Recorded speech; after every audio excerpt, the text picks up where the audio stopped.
Hi everyone, and welcome to this video tutorial. In this clip, we're going to be completing Lab17 Task 3, which means we're going to be logging on as a standard non-privileged user and see if we can create a VM using that role that we created before.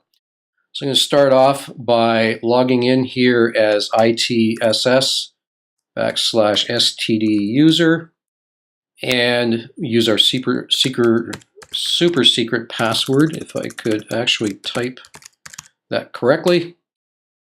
And we should be logged on here in a second and be able to start working our way forward and creating a virtual machine.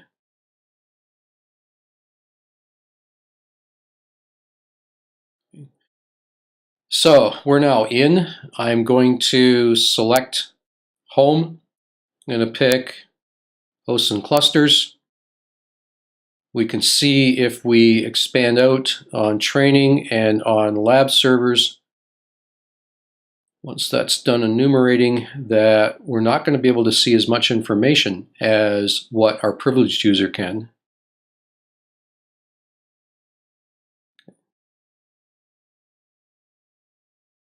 So here's our ESXi1 host. It's the only one that we have available because that's all we have permission to. So I'm going to right click on this guy, see what kind of things I can do in here. And one of the things I'm going to want to do is create a new virtual machine. Now notice that all of these other functions, being able to shut down the host and all that kind of thing, are grayed out because I'm not allowed to do that. There's a little bit of bug in here because I shouldn't have new data store either because I can't make one of those. However, I'm going to pick new virtual machine. That's going to start my new VM wizard. So I will create a new one. And I need to give this a name. And I don't remember off the lab what that is, so I'm just going to call this standard VM. If I expand out to see where I can create this, then I got lab VMs, the only folder that's available to me. So I'll use that. Go through next. I need to pick which host. I've only got one. Click next. I need to select storage. I only have one. It's the only one I have permission to. It's going to be ESXi55 compatible, which is fine.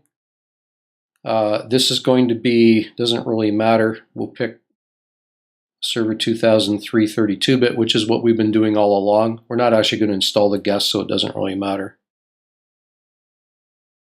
And then we have to do any customization of the hardware. Now, if I choose this guy, you'll notice that I've only got the production network. So basically, as we've gone through and created the VM, we've been placed into a position where we haven't been able to actually select any objects as far as the objects we can work with, other than the ones we actually have permission. I'll say go next and finish. And the VM is going to get created. And we're basically set to go. Now, if I go back and select home, and I pick on VMs and templates, I can once again expand out training. I can expand out lab VMs. I can see the VMs that are in here. Here's the one that I just created, and I'm set to go. If I right click on this VM, it can be very, very limited in what I can do with this. I can power it on because I created it, but you'll notice that I don't even have the ability to delete the thing if I want to.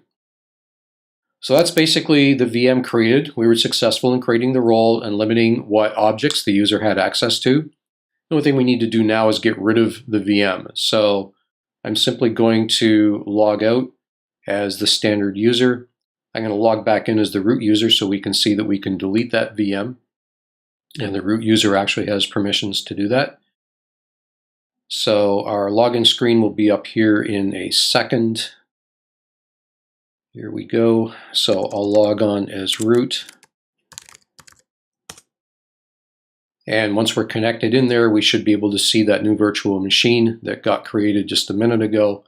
And we should be able to get rid of it because we don't really want it any longer.